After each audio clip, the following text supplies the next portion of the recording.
తెలుగు శ్రోతలందరికీ నమస్కారం అండి. మన అల్లనాటి కథలు ఎవర్ గ్రీన్ స్టోరీస్ ఛానల్కి మీ అందరికీ స్వాగతం. మధుర స్వప్నం నవల వింటున్నామండి. రచన శ్రీమతి ఎద్దనపూడి సులోచనారాణి గారు.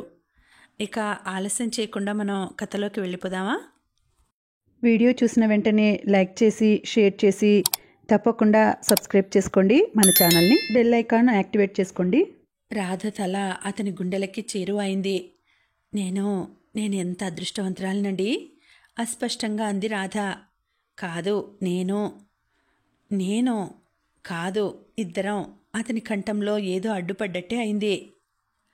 సాయంత్రం అయింది. అస్తమిస్తున్న సూర్యుడి అరుణ కిరణాలు కొల్లేరు నీళ్ల మీద పడి తళతళా మెరుస్తున్నాయి. ఆ సాయం వెలుగులో గుబురుగా ఉన్న కొబ్బరి చెట్ల ఆకులు గాలికి మెల్లగా తలలూపుతున్నాయి. పశువుల మందలు ఇంటికి వెళ్తున్నాయి. కృష్ణ సైకిల్ మీద ఇంటికి వస్తున్నాడు. అక్కడ కాలువ మీద చిన్న వంతెన ఉంది. ఎదురుగా మోటార్ సైకిల్ వస్తోంది. కృష్ణ వంతెన దాటుతుంటే మోటార్ సైకిల్ రివ్వున అతని మీదికి వచ్చింది. కృష్ణ సైకిల్ని గబాలన పక్కకు తిప్పి వంతెన గట్టు మీద పడబోయి అతి ప్రయత్నం మీద ఎలాగో ఆపుకున్నాడు. మోటార్ సైకిల్ మీద ఉన్న గిరి కృష్ణను చూసి పకపకా నవ్వాడు. పాపం, డాక్టర్ గారికి ప్రాణభయం చాలా ఉందే అంటూ హేళనగా చూశాడు. కృష్ణ సైకిల్ సరిగ్గా పట్టుకున్నాడు. అతను గిరిని ఎగాదిగా చూశాడు. ఏమిటలా చూస్తున్నావు? ఉరికమ్మం ఎక్కవలసినవాడు ఊరి రోడ్డు మీద ఎలా ఎదురయ్యాడనా?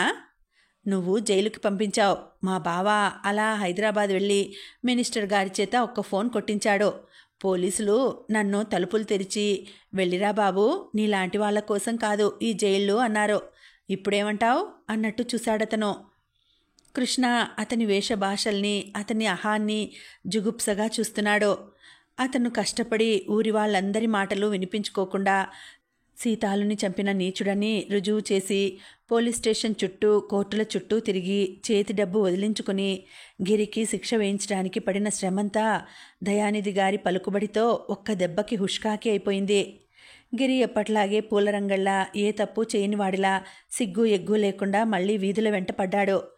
అతన్ని చూసి ఆడపిల్లలు ఇక ఇళ్లల్లో దాక్కోవాల్సిందే. ఏమంటావు డాక్టర్ అన్నాడు గిరి. నువ్వు పోలీసుల ఆధీనంలో నుంచి తప్పించుకున్నావు, కానీ నీ ఒంట్లో పెడుతున్న రోగాల బారి నుంచి తప్పించుకోలేవంటున్నాను. ఏ జైళ్ళు పెట్టలేని చిత్రహింస ఆ వ్యాధులు నిన్ను పెడతాయి అంటున్నాను. గిరి మొహం క్షణంసేపు వెలవెలపోయింది. ఏడిసావ్ తిరస్కారంగా అన్నాడు. షటప్! కృష్ణ గొంతు ఉరిమినట్టుగా ఉంది. వెంటనే అతని చెయ్యి గాల్లోకి లేచింది. గిరి చెంప చెళ్ళుమంది. గిరికి కళ్ళు గిర్రున తిరిగినట్టయింది. ఈసారి తూలి పడిపోవటం అతని వంతు అయింది. గిరి ఎర్రబడిన కళ్ళతో కృష్ణ మీదికి రాబోయాడు. ఇంతలో పొలం నుంచి వస్తున్న ఆడవాళ్ల గుంపు అటు వచ్చింది. ఏంట్రా డాక్టర్ గారి మీదికి వెళ్తున్నావు? మళ్ళీ ఊరకుక్కలాగా రోడ్డు మీద పడ్డావా? నీకు పోలీసులు కాదురా, మేము శాస్తి చేస్తాం అంటూ ఒక ఆమె అతని జుట్టు దొరకబుచ్చుకుంది. దొంగ విధవా, నీ మూలంగా కదరా నా కూతురు ఈ కొల్లెట్లో కలిసిపోయింది. ఈ డాక్టర్ బాబు పుణ్యమా అని నీకు శాస్తి అయిందని సంబరపడ్డాను. మళ్ళీ తయారైనావా? ఒసే రంగమ్మ, గౌరమ్మ, వీడిని పట్టుకోండే అంది. వాళ్ళు కదలకుండా పట్టుకున్నారు. ఆమె కొడవలితో అతని జుట్టు పరాపరా ఎడాపెడా కోసింది. గిరి ముఖం క్షణంలో వికారం అయింది. అతని చొక్కా చింపారు. జాగ్రత్త, ఇంకోసారి ఎవరి జోలికైనా వెళ్ళావంటే నిన్ను కాళ్ళు చేతులు విరగదీసి ఈ కొల్లేట్లో కుక్కేస్తాం. మీరెళ్ళండి డాక్టర్ బాబు, ఇట్టాటోళ్ళకి పోలీసులు బుద్ధి చెప్పలేరు, మేమే గుణపాఠం నేర్పాలి అంది. గిరి చేతులు కట్టేసి అతన్ని మోటార్ సైకిల్కి కట్టారు. కృష్ణ వచ్చేశాడు. ఇంటికి రాగానే అతనికి కాఫీ ఇస్తూ అతని నోటి వెంట ఇదంతా విన్న రాధ భయంగా చూస్తూ, ఏమండి, వాడు చాలా దుర్మార్గుడు, వాడి జోలికి మీరు వెళ్ళకండి, రాత్రివేళ ఒంటరిగా మీరు వస్తుంటారు అంది. నాకేం భయం లేదు రాధా అన్నాడు కృష్ణ. రాత్రివేళ పడుకోబోయే ముందు రాధ దేవుడి పటం దగ్గర నిలబడి కళ్ళు మూసుకొని దండం పెడుతోంది. కృష్ణ వెనక నుంచి వచ్చి రాధ నడుం చుట్టూ భుజం మీద గడ్డం ఆనిస్తూ, ఏం కోరిక కోరుకుంటున్నారు అమ్మాయి గారు అన్నాడు. మిమ్మల్ని చల్లగా చూడమని, నా పసుపు కుంకుమ కాపాడమని. ఓస్, ఇంతేనా? నేనింకా కొడుకు కావాలని కోరుకుంటున్నావేమో అనుకుంటున్నాను అన్నాడు చిలిపిగా. రాధ అతని వైపు తిరిగింది. మన ఇద్దరి అనురాగ బింబం కొడుకైనా కూతురైనా ఒకటే, నాకెవరైనా సమానమే అంది. అతను రాధని తీసుకువచ్చి మంచం మీద కూర్చోబెట్టాడు. రాధా, మనకి పుట్టబోయే బిడ్డ ఎలా ఉంటుందంటావు? మీలాగా మంచి మనసుతో, నీలాగా చురుగ్గా చిరుకోపంగా కవ్విస్తూ నవ్విస్తూ. చాలు పొగడ్తలు. రాధ అతని నోరు చేత్తో మూసింది. ఇద్దరూ పడుకున్నారు. రాధ క్షణంలో నిద్రపోయింది. కృష్ణ పక్కకి తిరిగి పడుకొని రాధనే చూస్తున్నాడు. చెవి మీదకి జారిన జుట్టులోంచి బంగారపు కమ్మ తలుకులీనుతూ మెరుస్తోంది. ఆ కమ్మకే లేని అందం తెస్తోంది ఆ చిన్న చెవి. కృష్ణ రాధ చెవిని అంటనట్టుగా పెదవులతో తాకి ముద్దు పెట్టుకున్నాడు. రాధ ఇలా పక్కన పడుకుంటే అతనికి జీవితం సంపూర్ణంగా, శాంతి మందిరంగా, ప్రేమ పల్లకిలా అనిపిస్తుంది. రాధతో పెళ్ళైన వెంటనే జీవితంలోకి అంత అందం, ఆనందం వచ్చాయి అనుకున్నాడు. రాధ గర్భవతి అయిన తర్వాత ఆ ఆనందం, అందం ఇంకా 1000 రెట్లు పెరిగినట్టుగా అయింది. రాధలో ప్రత్యేకత అదే. ప్రతి చిన్న విషయం ఎంతో సుఖంగా, ఆనందంగా అనిపింపజేస్తుంది. ఈ రాధని పొందిన తను ఎంత అదృష్టవంతుడు. కృష్ణకి అష్టైశ్వర్యాలు రాధే అనిపిస్తుంది. ఆ రోజు శుక్రవారం సాయంత్రం అయింది. కృష్ణ ఇంట్లోనే ఉన్నాడు. రాధ జరీ చీర కట్టుకుని ముస్తాబోయి పూలబుట్ట పట్టుకుని అతని దగ్గరికి వచ్చింది. ఏమండి, గుడికి వెళదాం రాకూడదు అంది. కొత్తగా కడుతున్న హాస్పిటల్కి తీసుకురావాల్సిన సామాను జాబితా రాసుకుంటున్న కృష్ణ తలెత్తి చూశాడు. ఆకుపచ్చ రంగులో వెంకటగిరి జరీ అంచు చీర కట్టుకున్న రాధ పచ్చటి పసిమి ఛాయతో మెరుస్తూ బంతి చెట్టు రమ్మకి భారంగా ఉన్న ముద్దబంతి పువ్వులా ఉంది. తలంటి పూసుకుని వదులుగా వేసుకున్న జడలో కనకాంబరాల మాల. 5వ నెల దాటిందేమో. రాధ పొట్ట ఎత్తుగా స్పష్టంగా కనిపిస్తోంది. ఏమిటలా చూస్తున్నారు? నిన్నే. ఎందుకు? ముద్దొస్తున్నావు.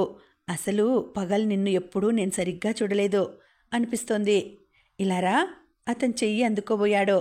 రాధ దూరంగా జరిగింది. గుడికి వెళ్తున్నానని చెప్పలేదు అంది. అయితే ఏమిటట? అతను అమాయకంగా అడిగాడు. మీరు గుడికి వస్తారా లేదా? నేనెందుకు? బాగుంది, నాకు తోడు.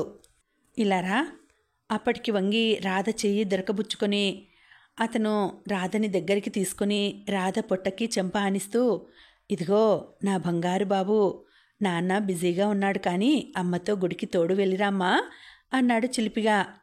రాధ ఒక్క క్షణం కృష్ణ తల మీద చెయ్యి వేసి అతని మాటలు తదాత్మ్యత అనుభవిస్తున్న దానిలా అలాగే పరవశంగా నిలబడిపోయింది. బాబు తోడు వస్తున్నాడుగా, వెళ్ళిరా తలెత్తుతూ అన్నాడు. రాధ తెచ్చిపెట్టుకున్న కోపంతో అతని వైపు చూసి అతని ముక్కు పట్టి ఊపింది. రాధా, బాబు ఏమంటున్నాడు? నాన్న పనిలో ఉన్నారులేమ్మా, మనం వెళ్దాంరా అంటున్నాడు. వెరీ గుడ్, నా బంగారు తండ్రి డాడీని అర్థం చేసుకున్నాడన్నమాట. నేను త్వరగా వచ్చేస్తాను. రాధ వెళ్ళబోయి ఆగింది. ఏమండి, మీరు పెట్టి సర్దుకుంటారేమో. ఇస్త్రీ బట్టలు మంచం మీద పెట్టాను, మీకు కావలసినవి తీసుకోండి అంది. అతను అలాగే అన్నట్టు తల ఊపాడు. రాధ వెళ్ళిపోయింది. వెనక నుంచి రాధ అతనికి ఇంకా ఎంతో అందంగా కనిపించింది. అతను ఒక్క క్షణం కుర్చీలో వెనక్కి ఆనుకుని అలాగే కూర్చుండిపోయాడు. ఈ సృష్టిలో మాతృత్వం ఎంత తీయటి వరం. మగవాడికి తండ్రి అయ్యే అర్హత కలిగించే స్త్రీ ఎంత అపురూపం. ఇంకా కొద్ది నెలలు పోతే ఈ ఇంట్లో పసిపాప బోసినవ్వులు, తప్పటడుగులు వస్తాయి. ఇంటికే కళ వచ్చేస్తుందేమో. అతని మనసు పుట్టబోయే బిడ్డ గురించి ఆలోచిస్తుంటే పితృగర్వంతో భాసిస్తోంది. కృష్ణ మళ్ళీ లిస్టు రాసుకోసాగాడు. కొద్దిసేపు అయిన తర్వాత అతను లిస్టు రాయడం పూర్తి చేసి గదిలోకి వచ్చాడు. అక్కడ రాధ మంచం పక్కన చిన్నపిల్లలకి సంబంధించిన వస్తువులు అనేకం కనిపిస్తున్నాయి. అతను ముగ్ధుడైనట్టుగా చూస్తున్నాడు. అతను బట్టలు తీసుకుని పెట్టెలో సర్దుతున్నాడు. ఇంతలో బయట నుంచి డాక్టర్ బాబు, డాక్టర్ బాబు అనే అరుపులు వినిపించాయి. ఎవరు? అతను లేచి యువతలకి వచ్చేసరికి వీరయ్య పరిగెత్తుకు వచ్చాడు. డాక్టర్ బాబు, రాధమ్మకి యాక్సిడెంట్ అయింది. ఆ గిరిగాళ్ళేడు స్కూటర్ మీద వస్తూ రాధమ్మని గుద్దేశాడు. బాగా దెబ్బలు తగిలినాయి, చప్పున రండి. కృష్ణ కళ్ళ ముందు చీకట్లు కమ్మినాయి. అతను వీరయ్య వెంట పరిగెత్తాడు. రాధ మెల్లగా కళ్ళు తెరిచింది. ఎదురుగా ఎవరిదో ముఖం కనిపిస్తోంది. ఆ ముఖం సరిగ్గా రూపు తెలియడం లేదు. మసక మసకగా ఉంది. చెయ్యి ఎత్తి తడిమినట్టుగా చూసింది. రాధా. ఆ కంఠం కృష్ణది. అతను రాధ చేతిని 2 చేతులతో గట్టిగా పట్టుకున్నాడు. రాధా. అతని గొంతు వనకకుండా ధైర్యంగా ఉండడానికి విశ్వ ప్రయత్నం చేస్తున్నట్టు తెలుస్తూనే ఉంది. నాకేమైంది అస్పష్టంగా అడిగింది. రాధమ్మ తల్లి, శాంతమ్మ బావురుమంది. అమ్మ ఎందుకు ఏడుస్తోంది? నీరసంగా అడిగింది.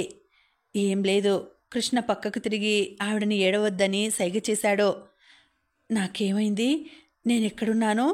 నేను నేను గుడికి వెళ్తున్నాను గుర్తు చేసుకుంటున్నట్టుగా అంది. రాధా, నిద్రపో, మంచిదానివి కదూ బ్రతిమలాడాడు. గుడికి వెళ్తుంటే గిరి మోటార్ సైకిల్ మీద వచ్చాడు. నేను తప్పుకోబోయాను. అతను నా మీదకే స్పీడ్గా వచ్చాడు. నాకు పొట్టలో దెబ్బ తగిలింది. రాధ హఠాత్తుగా చేత్తో పొట్ట తడుముకుంది. ఆ పొట్ట అప్పడంలా లోపలికి ఉంది. రాధ భయంగా కళ్ళు పత్తికాయల్లా చేసి చూసింది. బాబు, నా బాబు లేవబోయింది. ఏం చేస్తామే అమ్మా, నీకు తొలిచూలు దక్కే యోగం లేదు అంది శాంతమ్మ. రాధ కెవ్వున అరిచింది. రాధా! కృష్ణ గబాలన పట్టుకున్నాడు. రాధా, రాధా! కృష్ణ రాధని పొదివి గుండెలకి హత్తుకున్నాడు. ఏమండి, అబద్ధం అని చెప్పండి, పీడకల అని చెప్పండి. రాధ ఏడుస్తోంది. నవ్వుతూ త్రుళ్ళుతూ గలగలా పారుతూ ఉరికే జలపాతంలా ఉండే రాధ ఆ క్షణంలో కన్నీటి వరద అయిపోయింది. ఏడవకమ్మా, ఏం చేస్తాం, మన కర్మ అంది శాంతమ్మ. కృష్ణ రాధని సముదాయిస్తున్నాడు. అతని వశం కావటం లేదు. రాధ పిచ్చి పట్టిన దానిలా హృదయ విదారకంగా ఏడుస్తోంది. ఆనంద్ వచ్చాడు. ఇంజెక్షన్ తెచ్చి బలవంతంగా చేశాడు. కొద్ది క్షణాల్లో రాధ నిద్రలోకి జారిపోయింది. కృష్ణ రాధ మంచం పక్కన రాధ చెయ్యి పట్టుకుని అరచేతిలోకి ముఖం దించుకొని కూర్చున్నాడు. అతని భుజం మీద చెయ్యి పడింది.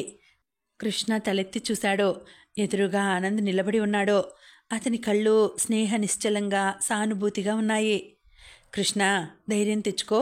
నువ్వు ధైర్యం తెచ్చుకుంటే గాని రాధకి ధైర్యం చెప్పలేవు అన్నాడు. ఆనంద్, రాధకి నా ముఖం చూపించలేను అనిపిస్తోంది. ఈ బిడ్డ పోయినందుకే రాధ ఇంత కుమిలిపోతోంది. ఈ ఆపరేషన్తో తను ఇక తల్లి కావటానికి వీల్లేదని తెలిస్తే రాధ బ్రతుకుతుందా అనిపిస్తోంది. బిడ్డలు దక్కే యోగ్యత లేదు కాబట్టే మా ఇద్దరికీ పిల్లలంటే అంత ఇష్టం అనిపించిందేమో. మేమిద్దరం చాలా దురదృష్టవంతులం. కృష్ణ కంఠం వణికింది. ఆనంద్ చెయ్యి కృష్ణ భుజం మీద సానుభూతిగా నిమిరింది. కృష్ణ, ఈ దుర్వార్త రాధకి తెలియనేవద్దు. తెలిస్తే రాధ గుండె బద్దలవుతాయి. రాధ మళ్ళీ గర్భం ధరించకూడదు.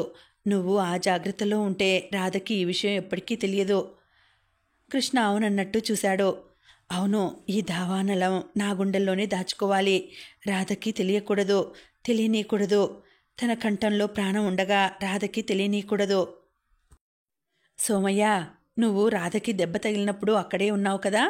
రాధను గిరి స్కూటర్తో ఢీకొట్టడం కల్లారా చూశానని చెప్పావుగా. ఈ మాటే పోలీసుల దగ్గర సాక్ష్యం చెప్పాలి అన్నాడు కృష్ణ. పోలీసుల మాట వినగానే సోమయ్య ముఖం వెలవెలపోయింది. చేతులెత్తి కృష్ణకి దండం పెడుతూ, డాక్టర్ బాబు, మీరు పెద్దాళ్ళు, మీ గొడవల్లోకి మా బీదాలని లాక్కండి. ఆ దయానిధి గారికి వ్యతిరేకంగా సాక్ష్యం చెప్పడమే. ఈ చుట్టుపక్కల ఊళ్ళల్లో మళ్ళీ మా శాల్తీలు కనపడవు. నా 10 ఎకరాల కొండ్ర ఆయనకి తాకట్టు ఉంది. మీరు నన్ను క్షమించాలి. నేను ఏ పోలీస్ స్టేషన్కు రాను అనేసి వెళ్ళిపోయాడు. కృష్ణ చిరాగ్గా చూస్తూ నిలబడిపోయాడు. రాధకి గిరి మూలంగా యాక్సిడెంట్ అయ్యి గర్భస్రావం అయినప్పటి నుంచి అతనికి పిచ్చి పట్టినంత ఆవేశంగా ఉంది. ఆ దుర్మార్గుణ్ణి జైలుకు పంపే వరకు అతని మనసు శాంతించేట్టు లేదు. అతను గిరి మీద కేసు పెట్టాడు. పోలీసులు సాక్ష్యం కావాలన్నారు. కృష్ణ యాక్సిడెంట్ జరిగినప్పుడు అక్కడే ఉన్న సోమయ్యని, భీముణ్ణి, రంగయ్యని అడిగాడు. భీముడు, రంగయ్య ఇంట్లో ఉండి కూడా ఆడవాళ్ల చేత లేడనిపించి ముఖాలు చాటు చేస్తే సోమయ్య నిర్మోహమాటంగా దయానిధి గారికి ఎదురు సాక్ష్యం చెప్పి ఈ ఊర్లో బ్రతకలేనని తన మనసులో మాట చెప్పేశాడు. కృష్ణకి ఆశాభంగం ఇంకా వెరెత్తించేట్టు అయింది. వీళ్ల కోసమేనా తను అన్నీ వదులుకొని ఈ ఊర్లో స్థిరపడదలిచాడు? తనకి అన్యాయం జరిగితే చూసి కూడా చూడనట్టు ఊరుకుంటున్న వీళ్ల కోసమేనా తను రాత్రింబవళ్ళు ఇంత శ్రమపడుతున్నాడు? వీళ్ల కోసం హాస్పిటల్, రోడ్డు కావాలని, స్కూలు కావాలని గవర్నమెంట్ దగ్గరికి కాలికి బలపం కట్టుకొని తిరుగుతున్నాడు. అతనికి చెప్పలేనంత విరక్తి అనిపించింది. రాధను చూస్తుంటే అతని కడుపు తరుక్కుపోతోంది. నిద్రాహారాలు లేనట్టుగా శూన్యంలోకి చూస్తూ కూర్చుంటుంది. పోయిన గర్భం గురించి, నేలపాలైన ఆనందపు పంటని గుర్తు తెచ్చుకొని కుమిలి కుమిలి ఏడుస్తుంది. పోయిన బిడ్డకే రాధ అంత ఏడుస్తోందే, తనకిక పిల్లలు పుట్టరని, పుడితే చాలా ప్రమాదమని తెలిస్తే ఇంకేమైనా ఉందా? పిచ్చిదే అయిపోవచ్చు. రాధని సముదాయించడం, అనునయించడం అతనికి ఒక పెద్ద సమస్య అయిపోయింది. ఇప్పటికి కూడా అన్నం తనంత తాను తినదు. కృష్ణ దగ్గర కూర్చొని బలవంతంగా తనే కలిపి తినిపిస్తే 2 మెతుకులు కొరుకుతుంది. ఏమండి, మన పాప అంటూ గుర్తుకు తెచ్చుకొని ఏడ్చేస్తుంది. నిద్రలో ఒక్కోసారి కెవ్వున కేక పెట్టి లేస్తుంది. భయంగా చూస్తుంది. పొట్ట పట్టుకొని నా పాప అంటుంది. రాధని గుండెలకి చేర్చుకొని సముదాయిస్తాడతను. అనునయంగా చిన్నపిల్లని లాలించినట్టు ఏదో చెప్పగా ఎప్పుడుకో నిద్రపోతుంది. గిరికి శిక్ష పడినట్టయితే అతనికి కాస్తైనా మనశ్శాంతిగా ఉండేదేమో. తనకి ఇంత అన్యాయం చేసినా అతనిని ఏమీ చేయలేకుండా ఉన్నాడు. అతను ఏమీ ఎరుగని వాడిలా పూల రంగల్లా మరింత ధీమాగా ఊరంతా తిరుగుతూనే ఉన్నాడు. కృష్ణకి గిరి అన్నా, ఆ ఊరన్నా, ఆ ఊరి ప్రజలన్నా మహా విసుగు పుడుతోంది. చిరాకు వేస్తోంది. అసహ్యం అనిపిస్తోంది. అతని మనసు బాధగా, అవమానంగా, రంపపు కోతగా ఉంది. కృష్ణ ఆ రోజు ఇంటికి రాగానే ఆనంద్తో నేను ఈ ఊరు నుంచి వెళ్ళిపోతున్నాను అన్నాడు.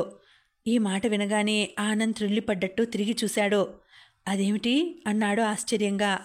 రాధని ఈ ఊరు నుంచి మార్పు కోసం ఎక్కడికైనా తీసుకువెళ్ళడం నయమనిపిస్తోంది. గాలి మార్పే అనుకుంటే 10 రోజులు సెలవు మీద వెళ్ళిరా. ఊహూ, నాకు ఈ ఊర్లో ఉండాలని అనిపించడం లేదు. శాశ్వతంగా ఈ ఊరిని వదిలి వెళ్ళిపోతున్నాను. అదేమిటి కృష్ణ? ఆతృతగా అడిగాడు. కృష్ణ పెదవుల మీద విరక్తి నిండిన చిరునవ్వు మెదిలింది. ఆ కళ్ళల్లో బాధ తొణికిసలాడుతోంది. నేను ఈ ఊర్లో ఉండిపోవాలని, ఈ ఊరికే అంకితం అయిపోవాలని, నా సంసారం ఇక్కడే పెరిగి పెద్దదవ్వాలని, నా తను ఇక్కడే తెల్లవారాలని ఎన్నెన్ని కలలు, సుమధుర స్వప్నాలు కన్నాను. ఆ స్వప్నాల్ని ఇలా ఊరి వాళ్ళు నేల రాచారు. నాకు ఒక అన్యాయం జరిగితే ఇది అన్యాయం అని ధైర్యంగా నా తరపున నిలబడి చెప్పలేకపోయారు. ఈ స్వార్థపరుల కోసం, ఈ పిరికివాళ్ల కోసం నేనెందుకు కష్టపడాలి? నా విలువే వాళ్ళకి తెలియనప్పుడు నేనిక్కడ ఎందుకుండాలి? వాళ్ల దృష్టిలో నేను పొట్టకూటి కోసం వచ్చిన ఒక డాక్టర్ని. ఆఫ్టర్ ఆల్ అంతే. అతని కంఠం ఆవేశంతో కంపించింది. నేను ఈ ఊరిని, ఈ ప్రజలని ప్రేమించాను. కానీ వాళ్ళు నాకిచ్చిందేమిటి? తిరస్కారం. ఈ తిరస్కారం నేను భరించలేకపోతున్నాను ఆనంద్. కృష్ణ గుండెల మీద చెయ్యి వేసుకుని రాసుకున్నాడు. సీతాలుని వీళ్ళు హత్య చేశారు. అది హత్య అనే సత్యం నేను బయటికి తెచ్చాననేగా ఆ దయానిధి పంతం. నా నిజాయితీ కోసం నా పుట్టబోయే బిడ్డ బలి అయింది. నా ప్రాణం లాంటి రాధ చావబోయి ఎలాగో బ్రతికి బయటపడింది. నేను ఈ ఊళ్ళో ఉంటే ఈ దయానిధి లాంటి వాళ్లకు ఎదురు తిరగకుండా నేను ఉండలేను. ఈ ఊరి ప్రజలకి వాళ్ళకి ఎదురు చెప్పే ధైర్యం లేదు. అసలు మనిషి నిజాయితీగా బ్రతకాలనుకోవటమే ఒక మహా అపరాధం అని తెలుసుకున్నాను. మన చుట్టూ ఏ అఘాయిత్యాలు, ఏ దురాగతాలు జరుగుతున్నా మనం కళ్ళు చెవులు లేని వాళ్ళలా ప్రవర్తించి మన మార్గాన మనం పోవాలి. రాధకి ఇంకో బిడ్డ పుడితే తర్వాత కోలుకుంటుందనే ఆశ కూడా లేదు. రాధకి బిడ్డ పుట్టకూడదు. ఇది రాధకి తెలియదు. అదృష్టవంతురాలు. ఈ సత్యం నా గుండెల్లో ఎప్పటికీ ఆరని జ్వాలలా మండుతూ ఉంటుంది. బిడ్డలంటే మా ఇద్దరికి ఎంతో ఇష్టం. పిల్లల గురించి ఎన్నెన్నో కలలు కన్నాం. మా ఇద్దరి కళ కలగానే మిగిలిపోయే పరిస్థితి వచ్చింది. రాధని ఈ విషయం నుంచి మరిపించడానికి నేను ప్రయత్నించాలి. అందుకే నేను సిటీ వెళ్ళిపోతున్నాను. ఆనంద్, నేను ఇంకే ఆశాభంగం అయినా సహించగలిగేవాడినేమో కానీ పిల్లల విషయంలో. అతను కుర్చీలో కూలబడి చేతుల్లో ముఖం దాచుకున్నాడు. కృష్ణ. ఆనంద్ దగ్గరగా వచ్చి కృష్ణ భుజం మీద చెయ్యి వేశాడు. నీకేమని ధైర్యం చెప్పాలో నాకు తోచడం లేదు. నాకేమని చెప్పావో నువ్వు గుర్తు తెచ్చుకో.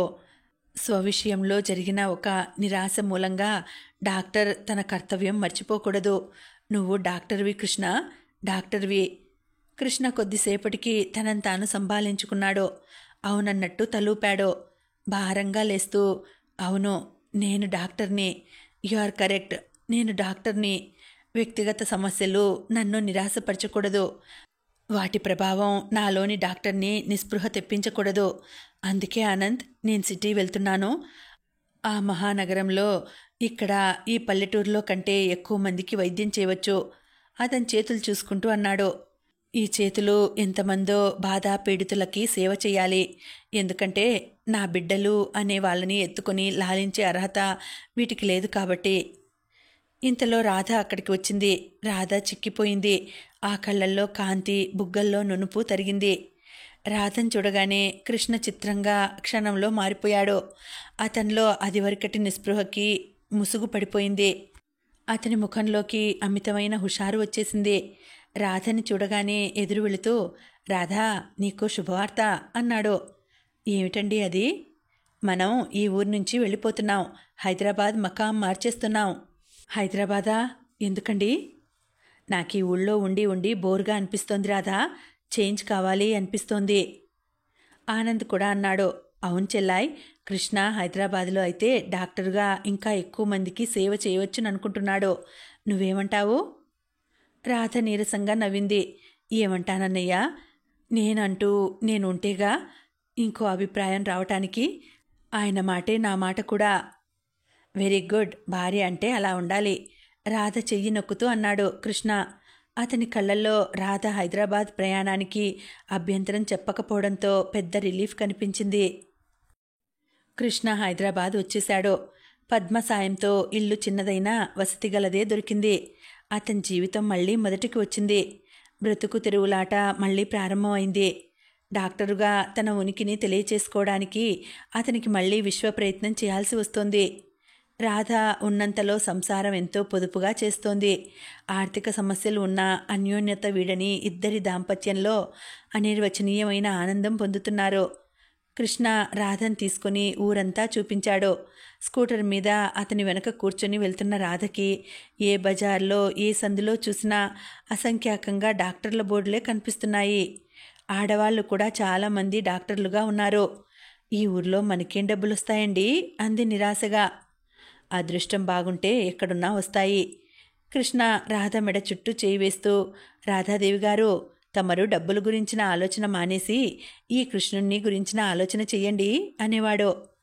ఈ రాధకి ఈ కృష్ణుడు తప్ప ఇంకో లోకమే లేదండి దొరగారు అనేది రాధ. ప్రాక్టీస్ ఒత్తిడి లేకపోవడం వల్ల కృష్ణ రాధ వెంట వెంట తిరిగేవాడు. రాధ వంట చేస్తుంటే నేను బియ్యం ఏరిస్తాను రాధా అనేవాడు. చాలండి, మీకు ప్రాక్టీస్ పెరిగితే ఎలాగో రెస్ట్ దొరకదు, ఇప్పుడైనా రెస్ట్ తీసుకోండి అనేది. రాధ ఒకసారి బజార్ నుంచి సామాన్ తెచ్చింది. కృష్ణ కుర్చీలో కూర్చొని చదువుకుంటున్నాడు. రాధ అతని వెనుకగా వచ్చి కళ్ళు మూసుకోండి అంది. అన్యాయం, నిన్ను చూసి అరగంటైంది, ఎదురుగా వచ్చిన తర్వాత కూడా కళ్ళు మూసుకోమంటున్నావా అన్నాడతను కినుకగా. అబ్బా, మూసుకోమంటుంటే ఎందుకో చెప్పు. మీకు మంచి అందమైనది చూపిస్తాను. చూసిన తర్వాత మీరు అద్భుతం రాదా అనకపోతే నా చెవి కోయించుకుంటాను. అతను నిజంగానా అన్నట్టు చూశాడు. నిజంగా అన్నట్టు చూసింది రాధ. కృష్ణ కళ్ళు మూసుకున్నాడు. ఏదో కాగితం చప్పుడైంది. ఇప్పుడు తెరవండి అంది. కృష్ణ కళ్ళు తెరిచాడు. అతని ఎదురుగా ముద్దులు మూటగట్టే ముఖంతో, ఎత్తైన పాల బుగ్గలతో నోట్లో వేలు పెట్టుకుని చిరునవ్వు నవ్వుతున్న బాబు క్యాలెండర్లో నుంచి నవ్వుతున్నాడు. ఎలా ఉన్నాడు అంది హుషారుగా. తను కూడా మురిపెంగా చూస్తూ, చాలా బాగున్నాడు. రాధ అతని పక్కగా వచ్చి తను కూడా క్యాలెండర్ చూస్తూ, ఏమండి, మన బాబు ఉంటే అచ్చు ఇలాగే ఉండేవాడు కదూ అంటుండగానే రాధ కళ్ళల్లో నుంచి జలజల నీళ్లు ఉబికి వచ్చినాయి. రాధా, అతను చప్పున రాధని దగ్గరకు తీసుకున్నాడు. అతని గుండెల్లో ముఖం దాచుకుంటూ గాద్గదికంగా అడిగింది. ఏమండి, ఒకసారి గర్భం పోతే మళ్ళీ వెంటనే వస్తుందని అమ్మ చెప్పింది. 6 నెలలైనా నాకు ఆ అదృష్టం ఇంకా దక్కలేదేమండి? కృష్ణ గొంతులో ఏదో అడ్డుపడ్డట్టే అయింది. రాధా, మనం దేనికైనా మరీ మరీ ఎదురు చూస్తామనుకో, అది దొరకడం ఆలస్యం అవుతుంది. ఆ సంగతి నీకు తెలియదా? రాధ అవునన్నట్టు తలూపింది. ఏమిటోనండి, ఈ డాక్టర్లు ఇన్ని కనిపెడుతున్నారు కానీ ఆడదానికి గంటల్లో పిల్లలు పుట్టే మార్గం చూడరేమిటి? పిచ్చి రాధా. అతను రాధ తలని గుండెలకి నొక్కుకున్నాడు. అతని కళ్ళు విషాదంగా అయినాయి. ఆ భయంకర సత్యం రాధకి తెలిస్తే ఇంకేమైనా ఉందా? గుండెలు పగిలిపోతాయేమో. రాధకి తెలియకూడదు. తన కంఠంలో ప్రాణం ఉండగా తెలియకూడదు. కృష్ణకి ఎవరో ఇంటికి వస్తుండటం కనిపించింది. రాధా, ఎవరో వస్తున్నట్టున్నారు. పేషెంట్ అయి ఉంటాడు చూడు అన్నాడు. రాధ కళ్ళు తుడుచుకొని వెళ్ళింది. తలుపు తీసింది. డాక్టర్ గోపాలకృష్ణమూర్తి గారు ఉన్నారా అమ్మా? ఉన్నారండి, రండి కూర్చోండి. రాధ ఆయనకి సకల మర్యాదలు చేసింది. లోపలికి వెళ్ళి కృష్ణతో, ఇదిగో ఆయన మన మొదటి పేషెంట్, జాగ్రత్తగా చూడండి అంది. కృష్ణ తలూపి యువతల గదిలోకి వచ్చాడు. కృష్ణ ఆయనకి ఎదురుగా కూర్చుంటూ, చెప్పండి, ఏమిటి మీ బాధ అన్నాడు. పెద్ద బాధేనండి, ఎవరూ ఆర్చేవారు తీర్చేవారు కనిపించటం లేదు అన్నాడాయన దీనంగా చూస్తూ. చెప్పండి, ముందు లక్షణాలు చెబితే. లక్షణాలేమిటిలే నాయనా, లక్షణం లాంటి అమ్మాయి ఉంది, 25 ఏళ్ళు వచ్చాయి, పెళ్లి కాలేదు. అది సరే, మీ బాధ చెప్పండి. అదేనయ్యా నా బాధ, కంటికి నిద్ర రాదు, అన్నం సహించదు, ఒకటే దిగులు. నేను డాక్టర్నండి, మీకేదైనా వ్యాధి వస్తే వైద్యం చేయగలను, అంతేకాని. కృష్ణ చిరాగ్గా అన్నాడు. మా అమ్మాయి పెళ్ళి కూడా నువ్వు చేయగలవు నాయనా. నీ ఎరకలో పద్మ అనే పిల్ల ఉందట, వాళ్ళ మరిది ఎడ్యుకేషన్ డిపార్ట్మెంట్లో పనిచేస్తున్నాడట. కృష్ణ అప్పటికే లేచాడు. ఒక్క నిమిషం అంటూ లోపలికి వచ్చాడు. రాధా అంటూ పిలిచాడు. ఏమిటండి, ఆయనకి ఏం వ్యాధిట? కూతురు పెళ్లి కాని తండ్రులకి వస్తుందే బెంగ అని, ఆ మహావ్యాధితో ఆయన బాధపడుతున్నాడు. ఆయన పేషెంట్ కాదు, పెళ్లి సంబంధం కోసం వచ్చాడు. నా కేసు కాదు, నీ కేసు, వెళ్ళు అన్నాడు. రాధ ముందు గదిలోకి వెళ్ళింది. కృష్ణ పడగ్గదిలోకి వచ్చాడు. మంచం మీద కూర్చున్న అతనికి ఎదురుగా గోడకి నవ్వుతున్న బాబు క్యాలెండర్ కనిపించింది. ఆ క్యాలెండర్ ఆ గదికే అందం తెచ్చినట్టుగా ఉంది. అతను గాఢంగా నిట్టూర్చాడు. కృష్ణ సీతాలు ఇచ్చిన మూలికలు కామెర్ల వ్యాధికి ఎలా పనికి వస్తాయో తీసి రాస్తున్నాడు. రాత్రి పొద్దుపోయే వరకు అదే రాస్తూ అవతల గదిలో కూర్చుండిపోయేవాడు. రాధ ఒక్కోసారి వచ్చి అతనికి ఎదురుగా కూర్చునేది. ఏం నిద్ర రావడం లేదా? వ్రాస్తూనే అడిగాడు. ఊహూ, వెళ్ళి పడుకో, అదే వస్తుంది. అతను రాయటంలో మునిగిపోయేవాడు. కొద్దిసేపటికి చించిన కాగితపు ముక్కలు అతని నెత్తి నిండా ఒంటి నిండా జలజలా రాలినాయి. అతను తలెత్తకుండానే, రాధా అల్లరి చేయకుండా వెళ్ళి పడుకో అన్నాడు. అతని కంఠం మందలింపుగా ఉండడం చూసి రాధ బుంగమూతి పెట్టుకుంది. అవతల గదిలోకి వెళ్ళి మంచం మీద కూర్చుని లేని దగ్గు తెచ్చి పెట్టుకుని దగ్గసాగింది. అతను అది విని, ఏమిటా దగ్గు అన్నాడు. బాగుంది, నిద్ర రావటం లేదు, దగ్గొస్తోంది, నేనేం చేయను అంది. అక్కడ దగ్గుమందు ఉంది, వేసుకో అన్నాడు. రాధ చరచరా లేచి వచ్చింది. ఏమండి? అతని చేతిలో పెన్ లాగేసుకుంది. నాకేం తోచడం లేదు, బోరు కొట్టి చస్తున్నాను తెలుసా? అతను రాధని చూశాడు. నన్నేం చేయమంటావు చెప్పు. పిల్లలైనా పుడితే వాళ్ళతో కాలక్షేపం అయినా ఉంటుంది. పగలంతా మీరెటో వెళ్తారు, నాకేం తోచదు. రాత్రి మీరున్నా నేను ఒంటరిగానే ఉండాలా? కృష్ణ రాధని దగ్గరికి తీసుకున్నాడు. రాధ బాధ అతనికి అర్థమైంది. దానికి జవాబు చెప్పే స్థితిలో అతను లేడు. అందుకే అన్నాడు, రాధా, నువ్వు ఏ మహిళా సమాజానికో సెక్రటరీ కాకూడదు, అప్పుడు బోలెడంత కాలక్షేపం అవుతుంది. బాగుందండి, మహిళా సమాజానికి సెక్రటరీ అంటే మాటలా? దానికి కార్లుండాలి, మేడలుండాలి, ఇంట్లో వంట మనిషి ఉండాలి, చేతి నిండా డబ్బులుండాలి. అవన్నీ మనకి ఎక్కడి నుంచి వస్తాయి? అయినా ఆ గోలంతా ఎవరికి కావాలట? కృష్ణ జవాబు చెప్పలేదు, మౌనంగా ఉండిపోయాడు. రాధకి కూడా తనలాగే కాలక్షేపం కావాలి, ఊపిరాడని పనులు ఉండాలి. అప్పుడు గాని ఆ పిల్లల మీద నుంచి ధ్యాస మల్లదు. రాధకి తను ఇటు పిల్లల్ని ఇవ్వలేడు, అటు కాలక్షేపం కల్పించే స్తోమత కల్పించలేడు. ఇక్కడికి వచ్చిన తర్వాత తన సంపాదన అంతంత మాత్రంగానే ఉండిపోయింది. ఇంటి అద్దె 2 నెలలు బాకీ ఉండిపోయారు. మధ్యాహ్నమే ఇంటాయన వచ్చి గొడవ చేసి వెళ్ళిపోయాడు. అతని కళ్ళ ముందు ఉదయం జరిగిన సంఘటన మెదిలింది. అతను 10 గంటల వేళ బజారుకు వెళ్ళి సైకిల్ మీద తిరిగి వస్తున్నాడు. వీధిలో ఒకతను స్కూటర్ మీద నుంచి పడ్డాడు. అక్కడ కూడిన జనంలోకి వెళ్ళి తను ఆ వ్యక్తిని చూడబోయాడు. ఆ గుంపులో ఉన్న ఒకతను, ఈ డాక్టరేం డాక్టర్రా, సైకిల్ వేసుకుని వీధుల వెంట తిరుగుతుంటాడు. ఇట్లాంటి ప్రాక్టీస్ లేని కుర్ర డాక్టర్ల దగ్గరికి వెళితే లేని రోగాలు చెప్పి డబ్బులు జలగల్లా పీల్చేస్తారు. అదిగో ఆ మేడకి బోర్డు లేదు, ఆ FRCS దగ్గరికి వెళదాం, ఆయన బాగా చూస్తాడు అన్నాడు. మిగతా వాళ్ళు కూడా అవునన్నారు. దెబ్బలు తగిలిన అతను కూడా కృష్ణని తిరస్కారంగా చూసి ఆ మేడ వైపే వెళ్ళాడు. కృష్ణ ఇంటికి వచ్చేశాడు. ఎందుకో గాని అతనికి తీరని అవమానం జరిగినట్టు మనసు కుతకుతలాడిపోతోంది. అవును, ఈ జనంలో చాలామందికి అంతే. డాక్టర్కి ఎంత డబ్బుంటే అంత గొప్ప డాక్టరు అని నమ్మకం. ఆ డబ్బు ఎలా సంపాదించింది వాళ్ళకి అవసరం లేదు. వీళ్ళకి కావాల్సింది విద్య కాదు, ఆర్భాటం. ఏమిటండి అలా కూర్చున్నారు అంటూ రాధ వచ్చింది. కృష్ణ జరిగిందంతా చెప్పాడు. రాధ ఒక చిరునవ్వుతో అతని బాధని తోసిపారేసింది. మూర్ఖులు, తెలియని వాళ్ళు ఏదో అంటే మీరెందుకు బాధపడతారండి? ఈ రోజు కాకపోతే ఇంకా కొన్నాళ్ళకైనా మీ ప్రాక్టీసు తప్పక పెరుగుతుందని నా నమ్మకం. పెరగకపోయినా పర్వాలేదు, మన ఇల్లు గడిచిపోయేటంత డబ్బు మనకి వస్తే చాలు. మనుషులకి సంతృప్తికి మించిన ఆనందం ఇంకేదీ లేదండి అంది.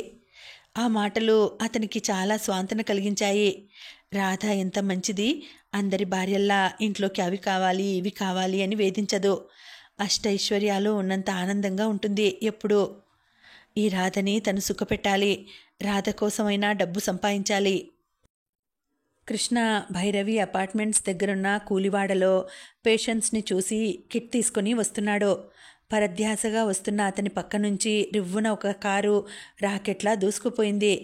అదెంత వేగంగా మెరుపులా పోయిందో అంత వేగంగానూ రివ్వున వెనక్కి తిరిగి వచ్చి కృష్ణ దగ్గరగా ఆగింది.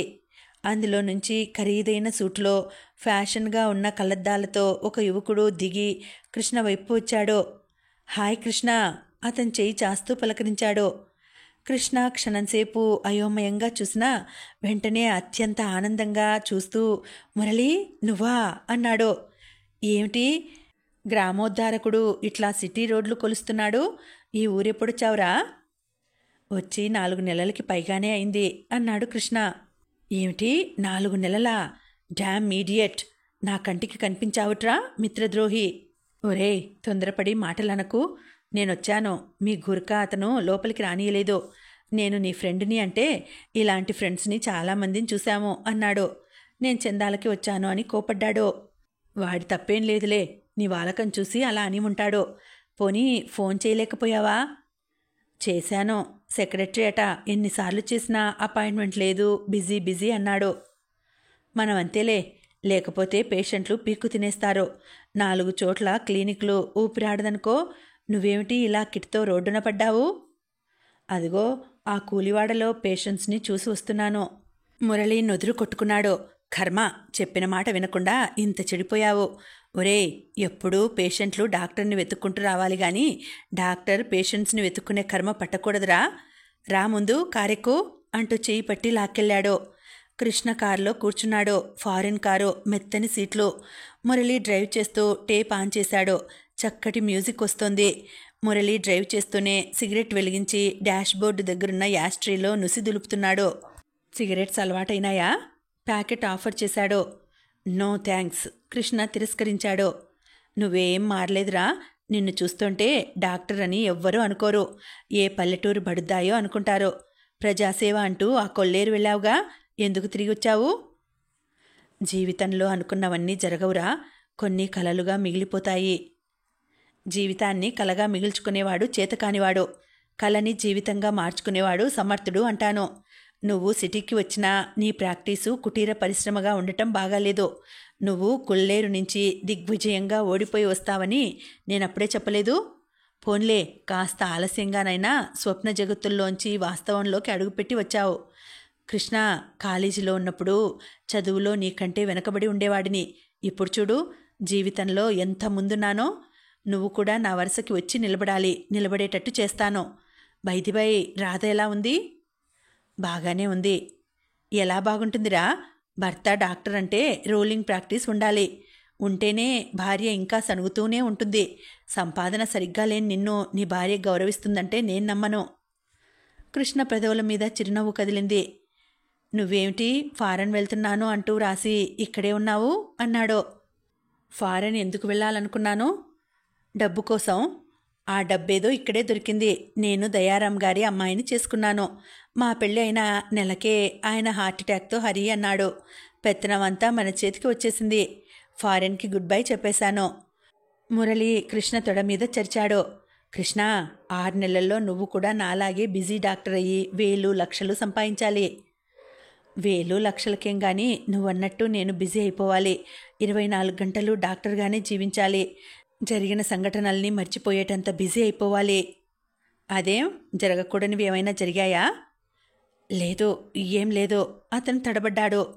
చూడు కృష్ణ, మనిషిలో టాలెంట్ ఉన్నంత మాత్రాన సరిపోదు.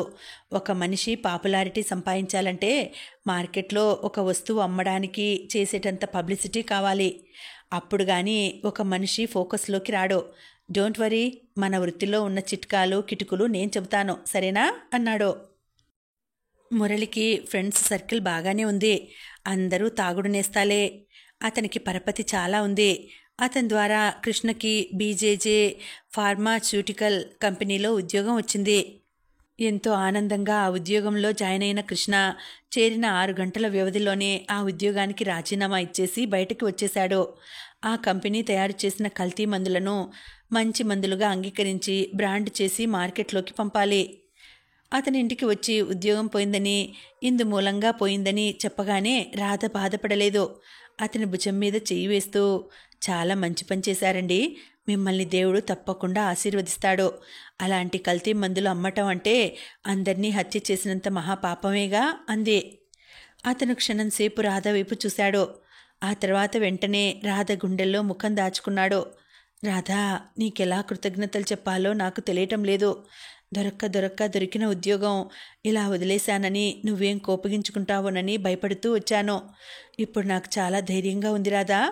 రాధా, నిన్ను బాధ పెట్టే పని నేనెప్పుడూ ఏదీ చేయకూడదు అనిపిస్తుంది. అతను ఆర్తిగా అంటుంటే రాధ కళ్ళు చెమర్చినాయి. మీ మనసు నాకు తెలియదా? తెలిసిననే నా ధైర్యం, నా నమ్మకం. ఈ నమ్మకం, ఈ ధైర్యమే నాకు శక్తినిస్తాయి రాధా అన్నాడు. రాధ, కృష్ణ భోజనాలు చేస్తున్నారు. అన్నంలోకి పాయసం ఉంది. ఇవాళెందుకు చేశావు రాధా? ఏం మనిషండి మీరు?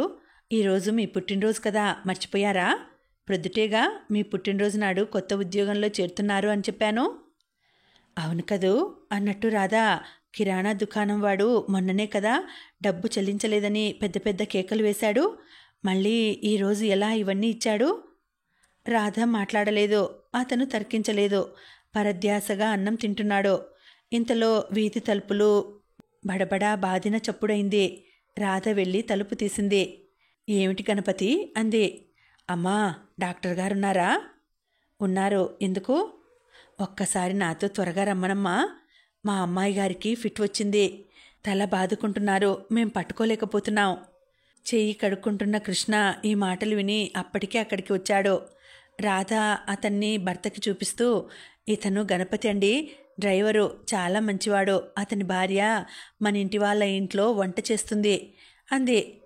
బాబు, ఒక్కసారి నాతో అర్జెంటుగా రండి.